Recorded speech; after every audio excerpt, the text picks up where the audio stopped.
Hi everyone, welcome to THT, and I would like to wish to everybody a happy New Year and happy year 2025. It's going to be a super important year for the game, so hopefully we hope it's going to be super successful. Um, Coming back at you with some competitive content. I haven't done any competitive content in a little while, and today we're going to take a look at the set 3 meta in preparation for the PQ season, which is about to start. We're going to have our first PQs this weekend, if I'm not mistaken. So there's going to be a lot more PQs this time compared to what we had in set 2. So that's going to be interesting to look at the result. That means we're going to have better data over what is going to perform relatively well. So obviously I'm expecting the meta to evolve as we go through the PQ season. So probably going to look like nothing like I'm showing you today. But at least this is going to give you a starting points on how you should direct your playtest, what kind of deck you should playtest against, and what do I think the different decks are positioned and how well they're different positioned, and kind of give my opinion about what are the strengths and weaknesses of the different deck in the meta and what I think the competitive landscape looks like. So first of all, we'll start with the game plans with our the different games of the deck. So I still think there's 5 big categories of decks in Star Wars Limited right now. There are the aggro decks, the pure aggro, the more tempo aggro decks, so decks that want to keep the aggression but still have a couple of tools to control the opponents and are a couple of powerful late game options. And then we got our mid-range decks, which are really at the middle between the aggro control. They can take the role of the aggro and the control depending on the matchups. The mid-range ramp, also called a soft control deck that are definitely very late game focus, but have a relatively balanced approach to the game and usually try to get there into ramp. So maybe ramp is not the right word. I'm just gonna put like I don't know why this sneaked in there. Sorry, this should be in there. Yeah, sorry, but yeah, most definitely those decks use ramp. And try to go big, and they definitely are the aggressor in a control matchup, but they're gonna be the defender in most of the matchup, but they can close the game out very, very quickly once they take over the game. And then we have our pure control, hard control decks that at the bottom here. So as for the different decks, so the aggro decks, as usual, we have our Sabine decks. Right now, the two most popular Sabine is Sabine Yellow and Sabine Green, and Sabine Green is more popular than ever because one of the main counters to Sabine Green, which was Boba, has been effectively taken out of the picture, meaning that Sabine is very well positioned, is very powerful deck. But obviously, many decks are aware of this, and this is why they are countering it. So it's kind of a visual thing. Sabine Green has been meta since the very beginning of Star Wars Unlimited, and I don't think there's any reason for this to change. I think she's going to remain an absolute menace throughout the entire PQ season, and it's going to be one of the most important deck to playtest against. But as aggro decks, the Sabine Yellow is a bit more aggressive than the Sabine Green, but it's a bit more all-in. It has way less tool for interaction. It doesn't have access to ECL, but usually does pretty well in the aggro mirror thanks to a 30 HP base. So then we got the newcomer Django Red, which is none other than just Boba Red, but adapted with the new leader basically. And Django Red has been a very, very powerful deck that not many people are talking about recently, which I'm shocked by because this deck has not shown any signs of being less powerful than it always been. And I believe that if people forget that this deck exists, it's going to be so much stronger. We'll talk more about in details about how the deck is positioned later on, but it's definitely one of the most aggressive decks in the meta. It has ways to kind of like tempo out the opponents using mostly exhaust ability of Django, which makes it very strong against other aggro decks. So it's, yeah, but it is definitely a bit more on the control side. So basically, the more on the left it is, the more aggressive it is, the least aggressive it is. And then it's kind of like, you gotta imagine this as a spectrum that goes from the most aggressive to the most defensive.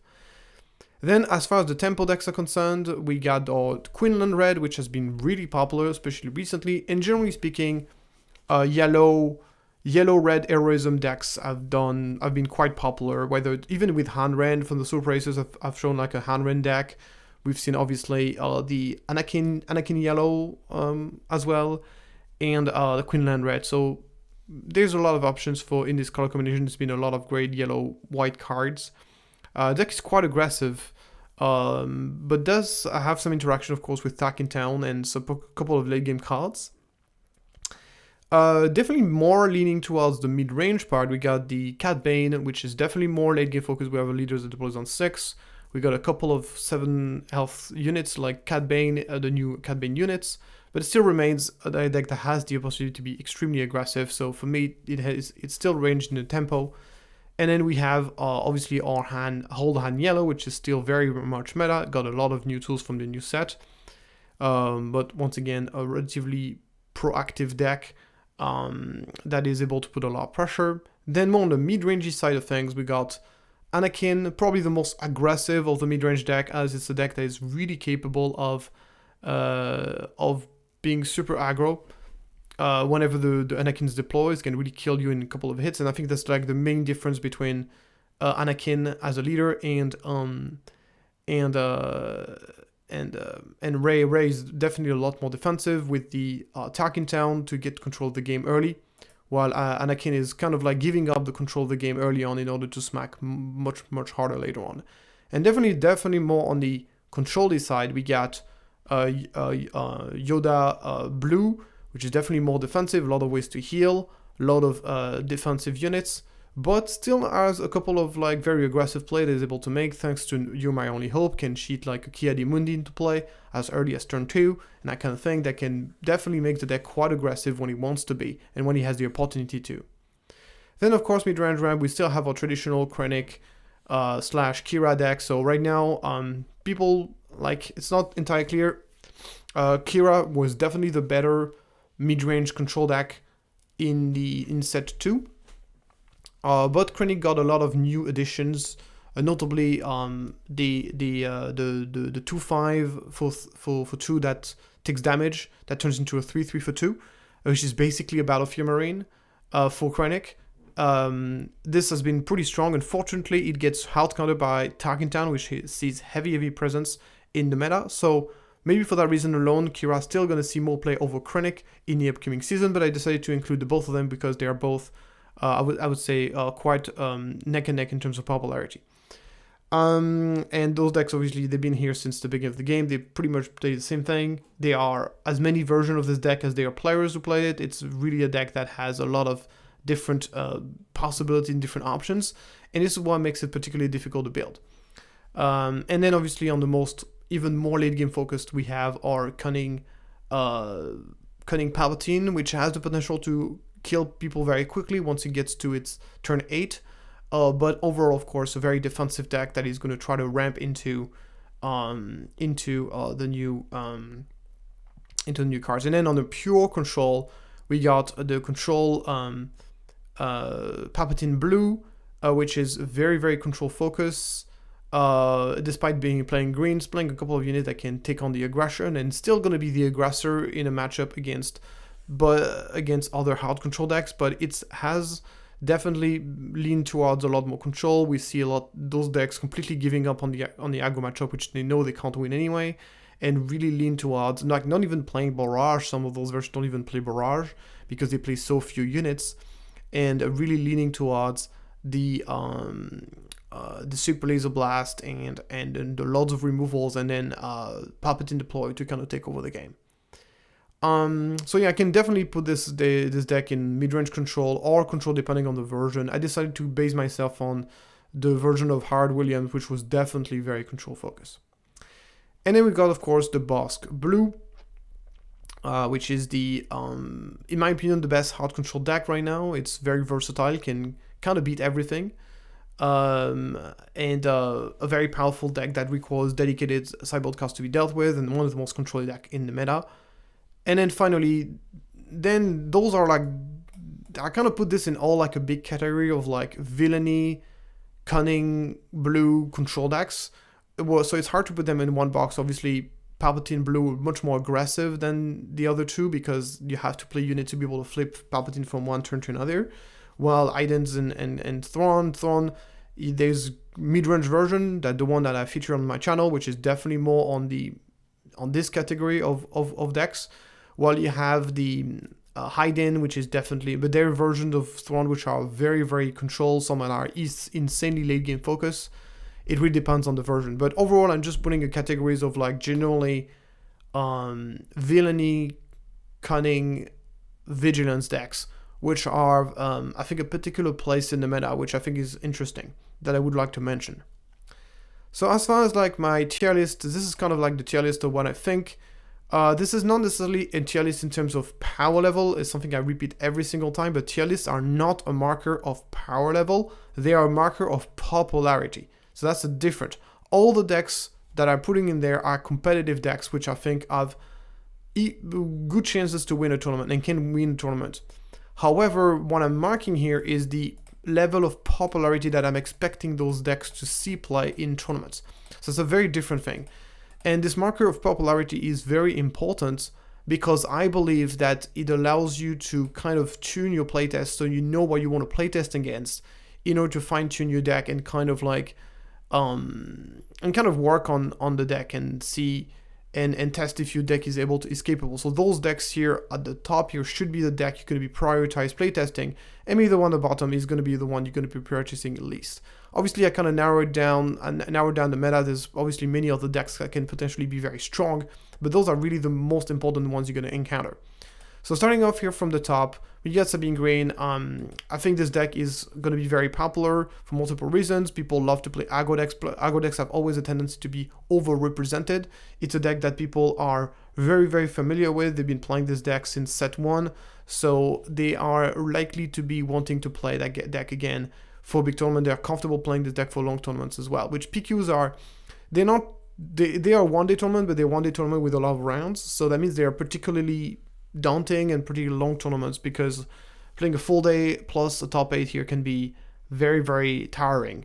So that can be something that can affect people's decision on what kind of deck they're picking. Then in the same vein, we got Django Red, which is also a very powerful deck. Also kind of like people who used to play Boba Yellow or Boba Red. The transition to Django is relatively natural. And it's a deck that is very, very powerful. I think it's a deck that is going a little bit under the radar right now. There's not many people talking about Django Red. And I think this is a mistake. I think Django Red is still very much one of the strongest deck in the meta. It has a couple of weaknesses. We've seen, obviously, the meta being able to adapt to beat those decks. But even in the meta that was extremely... that was really, really expecting a lot of Django, which was during the Birmingham tournament, where people were really, really looking... at Django and knew that Django was a threat and really basically build a deck to beat Django. Now, even in a very hostile meta, Django still did very well. If you look at the results of the tournament, Django still did very well despite the adversity, which means that this deck is going to be here to last, and you will be very mistaken to assume that this deck is not going to see play, or you should be very mistaken to have a deck that doesn't have a great matchup against control. So that's something that you'd be very mistaken to ignore, and I think it's very much going to be one of the most played deck in the upcoming meta. It has a great matchup into Sabine Green, which is a big deal as well. So in the tier 1.5, there's Bossk. In terms of Bossk, once again, if I was doing a ranking of power level, I would definitely put Bossk in tier 1. But it's not, as I said, my tier list is not a ranking of power level, it's a ranking of popularity. So I think that even though Bossk, I believe, is going to be quite popular in the upcoming meta, I don't think it's going to be some of the best, the most popular decks. And the reason being is because Heart Control almost is never, unless Heart Control is like insanely popular, it's almost never insanely powerful. It almost never is the most popular decks, and the reason very simple is because people don't want to play long games. People don't necessarily want to play hard control decks. Hard control decks are simply not that popular in Star Wars Unlimited, generally speaking, especially in the US. So it is something that you have to keep in mind whenever you are kind of thinking about playtesting. Is like there's just not that many people who want to play Bossk or want to play hard control in general. So that's something that is worth mentioning, and the reason why I would definitely put this deck in tier 1, but I will not.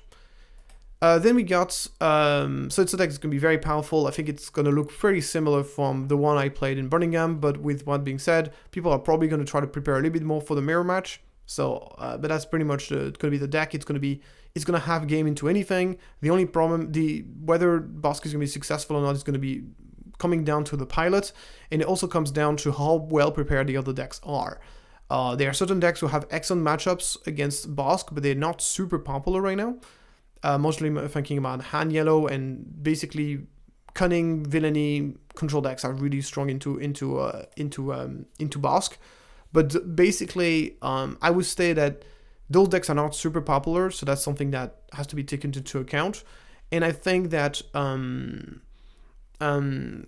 so Bosk, other than that, so basically good game into anything. It will struggle against Cunning, Palpatine, I guess, but once again, not necessarily the most. So I think it's a deck that's very well rounded, so it's going to depend on how well prepared the other deck, but I think that almost any deck can have a decent matchup against Bosk Blue if it's well prepared, especially after sideboard.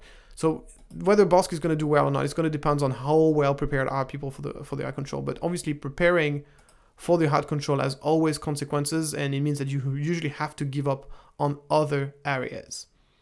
Next we got the Palpatine Yellow. So Palpatine Yellow is, in my opinion, the strongest deck in the meta, in a meta that doesn't run aggro. If you are convinced that the meta is not going to be very aggro, running Palpatine Yellow is one of the strongest picks you can have. And the reason being is because Palpatine Yellow has an excellent matchup to almost anything that is not aggro.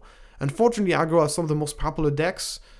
So running Palpatine is kind of playing the Russian roulette. It's like, are you going to be lucky on the matchups or not? And if you're lucky in the matchups, you're going to do very well. If you're not lucky on the matchup, you're going to do very poorly. So it's kind of like whether you want to play Palpatine really comes down to, do you want to have your destiny within your hands? So do you prefer a deck that, like maybe Bosk or maybe a Kira Green or an Anakin Blue, maybe a deck that doesn't have amazing matchup but it will do well against almost anything? Or do you prefer to play a deck that is completely all in and do a huge bargain and see if it's going to pay off? It's up to you to decide. Personally, I think that if you are confident in your ability as a player and you're confident that you're going to be a better player than majority, maybe you should not be playing Palpatine Yellow, because Palpatine Yellow means that even against players who are worse than you, you're going to lose because the matchup is just so unfavorable. With that being said, of course, if you're running against a Sabine that really are really new to the game, then obviously you're going to win against them, even with Palpatine. But if you're going to be running against Sabine Green players, which are good at, they know what they're doing, but they're not like as good as you are, you might just lose the game because it's just a bad matchup. So it's up to you to decide whether you're okay with that or not. Moving on, we got our Anakin Blue. So Anakin Blue has not proven to do so well, but it's been proven to be super popular. Like, it was the most popular deck in Birmingham. Didn't do so well. Is it a player's thing, or is it because the deck is simply not that great? I think the deck is pretty strong. I've seen it work in tournaments. We've seen, I think, a tournament in, I think there was a tournament in Scandinavia where it did very well. I think you just won the entire thing. So I believe that it's a deck that it has game against anything. It's a very, I think it does relatively poorly into Django. That might be just one of the things that is a struggle, and it does obviously poorly into Palpatine. I think it can be changed in order to do very well against Bosk, so that's a very good thing. So if the meta is going to be very tempo focused, like a lot of Quinlan, a lot of stuff like this, I think Palpatine, mid-range deck like Anakin Blue will do very well. So I think it's a deck to watch out for, and it's going to be very popular because people just love the character and they love to play new leaders from the new set. So that's a thing that has to be taken into account. With all that being said, obviously, a deck can be very popular but not necessarily be played by the best players. So that's something to take into account. Right now, kind of like my analysis so far with a very little tournament and very little data we have is that Anakin is very popular among people that are not necessarily the best players in the game. At least this is what the data shows. But anyway, I think it's a very solid deck. This is something I have to take into account with this PQ season, is like, it is literally the PQ season where we are going into the dark the most, simply because I would say that in set 2, we had a lot of tournaments. We had obviously all the tournaments from Gen Con, we had the UKTC tournaments, we had the Manchester tournament, we had the Barcelona tournament. We had a lot of tournaments to work from to kind of think about what the meta is going to look like. While here, we really have very little to work from. The only major tournament that happens was Birmingham, and then after that it was the holiday season where no tournament basically happened during that time. That means that we are walking into this set with very little information about the upcoming meta, where we don't have a lot to go from. Moving on, we're gonna have Queenland Red. So Queenland Red is recently being very popular. A lot of people like to play this deck. It's a kind of very balanced, kind of fair tempo deck based once again on Talking Town. Talking Town is insanely popular. That's why nowhere on this list you're gonna see Hantu Blue being shown, because I think Hantu is pretty much impossible to play in this meta. There's just too many people playing Talking Town. I could be wrong, and we could see Hantu Yellow and to Red being played, but right now I don't see this deck doing Hantu Blue. I don't see it seeing play over the Ray Red or the Anakin Blue, because it's simply just too many counters to his ability with the Talking Town. And then we got Queenland. I think it's a deck that it's one of those fair decks that has game into anything. It's not as all in. I feel like Queenland wise have really been refined. People are kind of slowly giving up on the now there's two of them plan and kind of playing a more fair game plan where they're just playing like Jedis to play 4th row, and that's about it, and just taking advantage of the new powerful yellow white cards like Plo Koon and R2D2, Plo Koon and sometimes Infisness. So it just is the deck that is basically benefiting from those new tools and just trying to play a fair game. I think it's a decent deck. Is it gonna be able to beat the Bossk, the Palpatine decks? I don't know. That's kind of like a thing where I'm not sure it will be able to overcome those weaknesses. But it's gonna be very popular, at least early on, that's for sure. That's why I put it to tier 1.5. And then we got the Kira Green. Maybe I should have put this in tier 2. Maybe there's an argument for tier 2, but I have a feeling that as the meta is getting figured out, Kira and decks are going to become stronger, because Kira is one of those decks where you got a lot of options, and there's no like option is like so much better than the other. It's kind of up to the meta, and so building a Kira deck into an unknown meta is very, very difficult. You're gonna need to know there's so many strong options for this deck, but there's no option that is like extraordinarily powerful to the point where it's auto-include. I mean, you're gonna have your auto-includes on the ramp, on the Vaders, on the barrage, but then everything else is gonna be up to the meta. It's really like there's once again like maybe 20 slots in the deck that are kind of like you playing them no matter what. But then beyond this, so more than half of the deck, it's really depending on the meta. So it's a deck that is very difficult to build, and it really depends on the meta. So I think that however, as the meta is getting figured out, Kira is going to become more and more popular. So right now it is tier 1.5, but it could be, I can see it being like less popular at the beginning and then growing in popularity as the season goes on, because it's still a very strong deck. Tier 2. We got obviously our Cad Bane Red, which has done very well in Birmingham. I think the deck is very strong, but it has some obvious weaknesses. If the meta is very mid-range, Cad Bane is going to do wonderful. If the meta is very controlled, that's going to be a different story. So I think we'll see how it goes. We'll see how it goes for Cad Bane. I'm expecting it to be around the middle in terms of popularity. Then we got Palpatine Blue, the control version. I think it's going to be popular, but I don't think it's going to be as popular as Palpatine Yellow. So because it's not, like Palpatine Blue is not utilizing the new tools from Trial of the Republic as well, like all the kind of like separatist sacrificing shenanigans, the Palpatine Yellow just does very well with it. So I feel like this is kind of like, but it's still a very strong deck, so I'm expecting it's going to see quite a bit of play. I feel like Palpatine Yellow does better into hard control than Palpatine Blue. Palpatine Blue, you're basically just playing a mirror match, while Palpatine Yellow really has an edge on this matchup. So, and he doesn't need to play a ton of like Relentless into Palpatine's returns to make that matchup good, while Palpatine Blue kind of does. So that's like a major difference. Then we got Han Yellow. Han Yellow was already very popular in set 2 and got a lot of great tools in set 3 with the Plo Koon. Once again, yellow-white is just very strong in this new set. So I believe it's naturally going to be a strong deck. It suffers into aggro, and we're very aggro meta. It's kind of like whenever you're playing cunning yellow against aggro, you have to find your cunnings. If you don't find your cunnings, the game is going to be very difficult. So it's a very, very dependent on whether you draw cunning or not. So that's something that I think is kind of holding back the deck a little bit. It's kind of like a very random matchup against aggro, and so we'll see how popular it gets. It's also a very difficult deck to play. That's also another factor to take into account as you're judging the popularity of certain archetypes. Then we got Ray Red. Ray Red is still very strong. Got uses of Talking Town. I could have just said Ray Red and Anakin Blue are kind of the same deck, but they are a bit different. Like the leaders are very, very different. Anakin is much more aggressive, able to kill you very quickly. Ray is much more control focused. So that's one of the major difference. I expect Ray Red to not see as many plays as Anakin Blue, at least at the beginning, simply because Anakin Blue is far more popular character. It's new character as well, so there's also this emotional point that has to be taken into account whenever you are going to think about. People are not only thinking of what is the best deck, they're also thinking about the character they like, the kind of deck they would like to play and stuff. Then we got Sabine Yellow, which I think is a decent option. There's a lot of ways to build a deck at the moment, and it's not entirely clear which option is the best.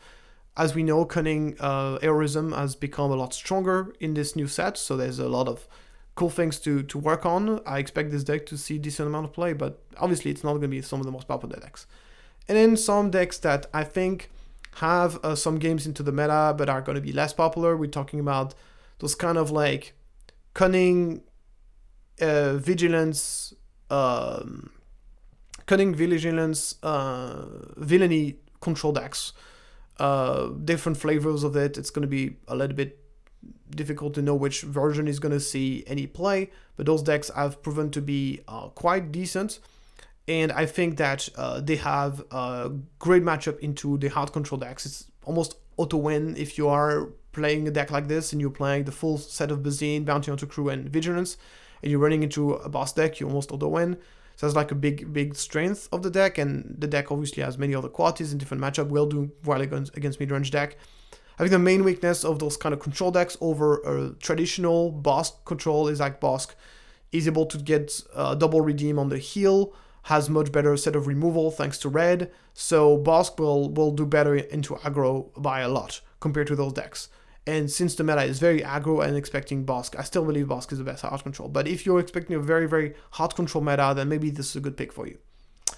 And then last but not least, we got our Yoda Blue, which I expect will see some play. It's a fan favorite character. It's also a decent deck. It does very well into Django.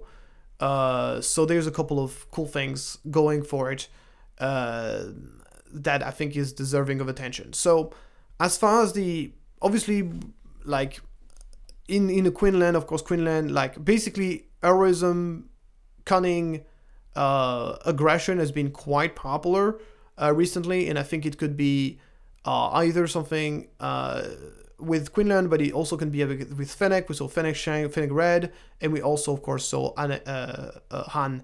Basically, nowadays, this color combination, even regardless of the leaders, is quite powerful. We also saw, of course, Anakin Yellow as well.